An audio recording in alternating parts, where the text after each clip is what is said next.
todo mundo falando da Parashá, Rabbeinu Roni Hadid e eu, Meir Carmos. Hoje tá frio, então a gente tá mais agasalhado. E a gente tá aqui na Parashá Beshalach, quando Paró mandou o povo de Israel para fora do Egito, expulsou o povo de Israel para fora do Egito. Quem tá vendo agora sexta-feira essa Parashá, né? Sexta-feira é o dia do falecimento do Rebbe anterior do Chabad, o Rabino Yosef Yitzhak. Então a gente pode falar em memória dele também, do falecimento dele também. Uma coisa em termos dos racídicos, né, que eu li uma vez, que havia uma importância muito grande que a gente poderia pensar numa outra cena, né, para a saída do povo de Israel do Egito. Por exemplo, quando teve a Makat Rosher, né, quando teve a praga da escuridão lá no Egito, podia fazer que todos os egípcios estão agora sem ver nada. Mientras tanto, como se faria, né, nesse meio tempo se abrem as portas do Egito, todo o pessoal sai correndo lá e foge do Egito, e até segura os egípcios mais uns 2, 3 dias assim congelados lá na escuridão, até eles levantarem os olhos deles de novo, já chegaram na terra de Israel, já estão na terra de Israel. Por que não poderia ser assim? Então ele explica algo profundo, né, que diz que existe uma importância muito grande que o mal também concorde com o bem, né? O Paró, ele representa o mal do mundo.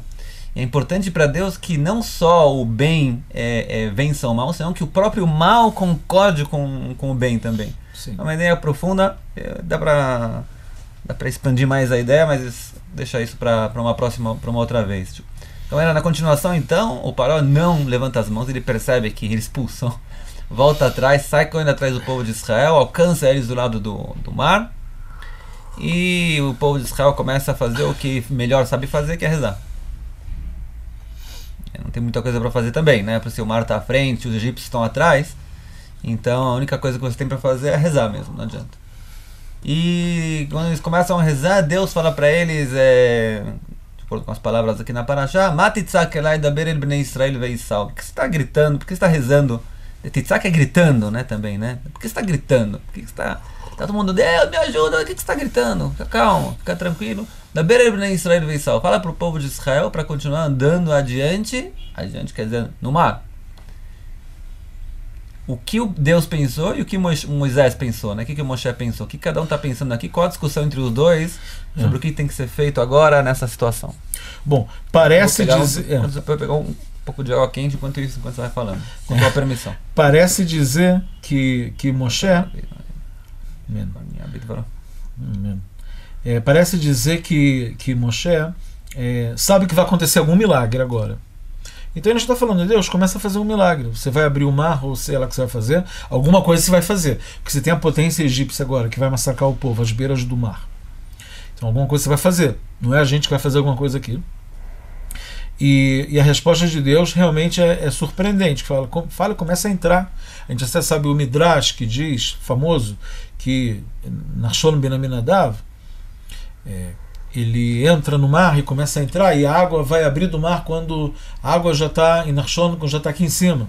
Quer dizer, teve esse ato aí que alguns de Am Israel entraram já dentro da água, igual Deus fala para Moshe, e eles começam a fazer isso. Agora imagina que você é alguém das pessoas mais céticas que está do lado de trás, e você está vendo uma potência egípcia que está vindo massacrar, e Moshe manda todo mundo começar a entrar dentro do mar. E o que já estavam falando aqui? Faltam sepulturas no Egito para você sepultar a gente aqui no deserto? Quer dizer, tem um pessoal lá que parecia até mais ponderado que isso. Não é uma coisa muito ponderada. Moshe e outros fanáticos lá estão começando a afogar o povo dentro do mar. Isso a mando de Deus. O que Deus quer com essa história? Então eu estudando com um dos meus filhos, eu vi que o Rashad Hirsch, o Rav Simpson Rafael Hirsch, ele escreve muito bonito aqui sobre isso. Na Alemanha, né? Faz 100 anos atrás. Algo assim, foi na época do Iluminismo, não é certo? Na época da Haskalah, que ele lutou contra todo o reformismo e muita assimilação que teve naquela época. Alemanha. Na Alemanha. Ele apresentou uma forma de raciocínio nova na Torá, né? Sim. Ok. E aqui ele faz a seguinte colocação, que Deus, mesmo que Ele que vai fazer a maior parte de todo o serviço, Ele quer da gente que a gente tenha fé nele de começar o processo. Você começa as coisas, comecem vocês, é uma itaruta deletata, é um despertar de vocês. Você está no meio racídico por causa da data que a gente está. A data. Itaruta deletata, é uma palavra em aramaico, para quem não sabe, quer dizer despertar por baixo. É um despertar inferior, dos mundos inferiores. De baixo para cima. Nosso.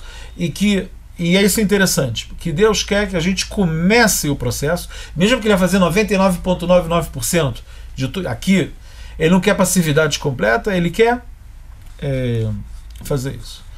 E eu perguntei para minha filha, por que você acha que é isso? Por que Deus quer isso? Qual é o intuito? Qual é a filosofia por detrás? Qual é a intenção divina que a gente participa? Só para dizer, qual é a grande importância que a gente seja sócio das ações de Deus? Mesmo que às vezes numa coisa muito pequena na história. Uhum.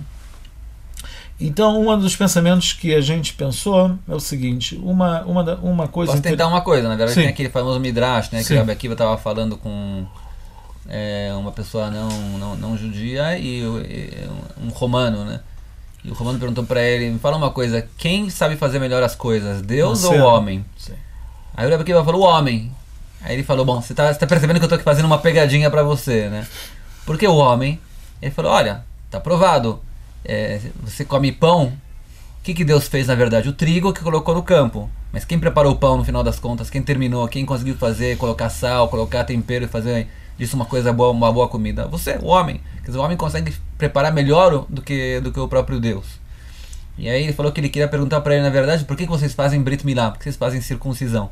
Se Deus criou o homem sem circuncisão, então quer dizer, é assim que ele quer o homem, por que você tem que fazer circuncisão? E aí ele falou, não, isso que eu queria te mostrar, que Deus criou por vezes o homem com a posição que ele pode se mudar ainda para várias direções. Sim. Obviamente que judeus não são obrigados a fazer circuncisão, cada um tem a sua posição frente a Deus, mas cada um tem que consertar aquilo que tem que ser consertado.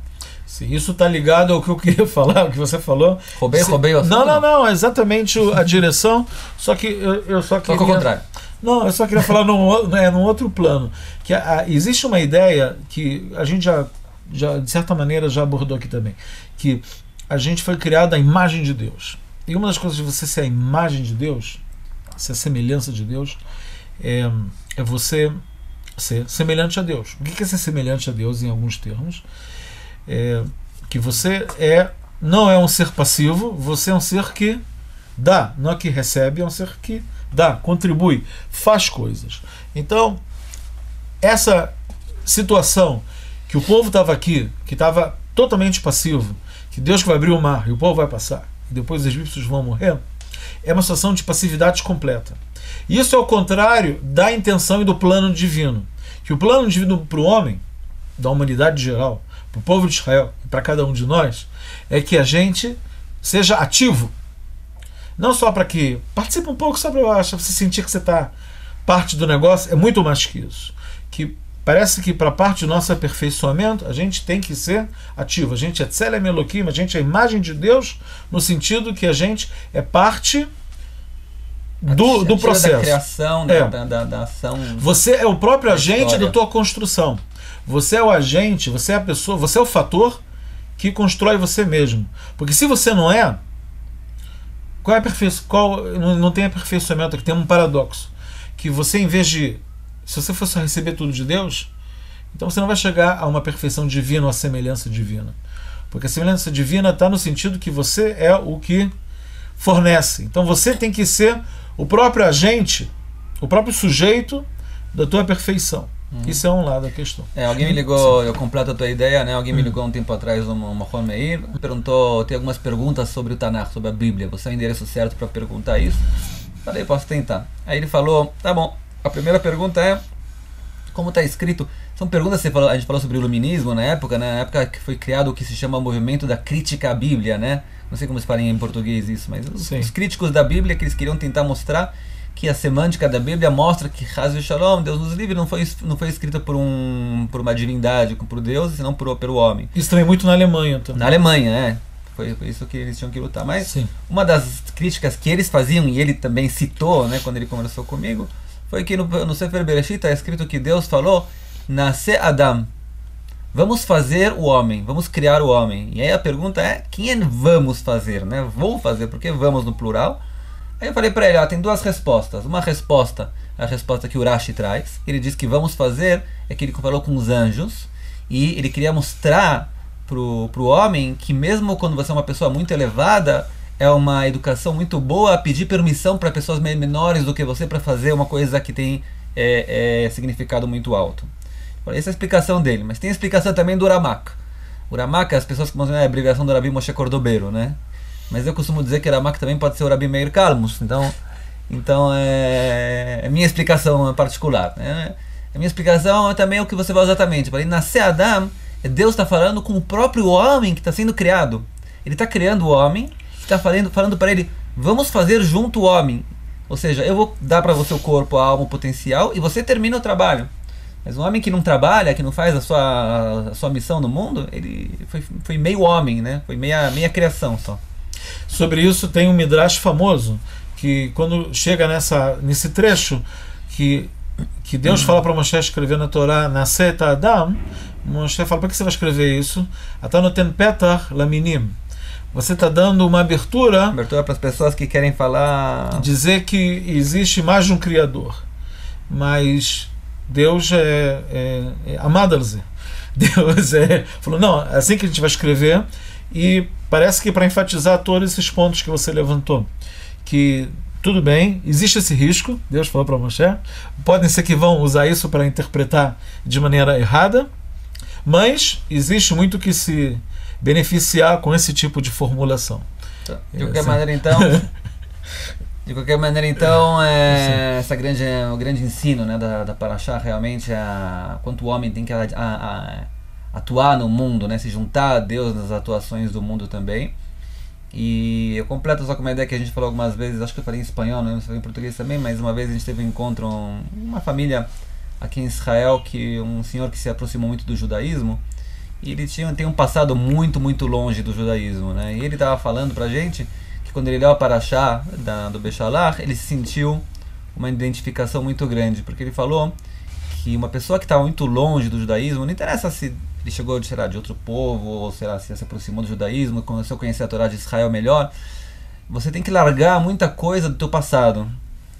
E muitas vezes você larga o teu passado, passa um tempo, você acha, consegui, me livrei de todos aqueles pensamentos horríveis que eu tinha, e de repente você olha para trás e tá toda a turma lá, né? Todos os pensamentos, todo o paró, né? Todo o faraó, a gente está aqui com você. Estamos aqui. Com você. Você acha que a gente deixou você? Não, a gente está aqui junto com você. E ele falou que a única maneira de conseguir vencer essa luta, né? Que tá sempre o paró, quando você acha que já terminou, ele tá mais uma vez correndo atrás de você, é entrar no mar.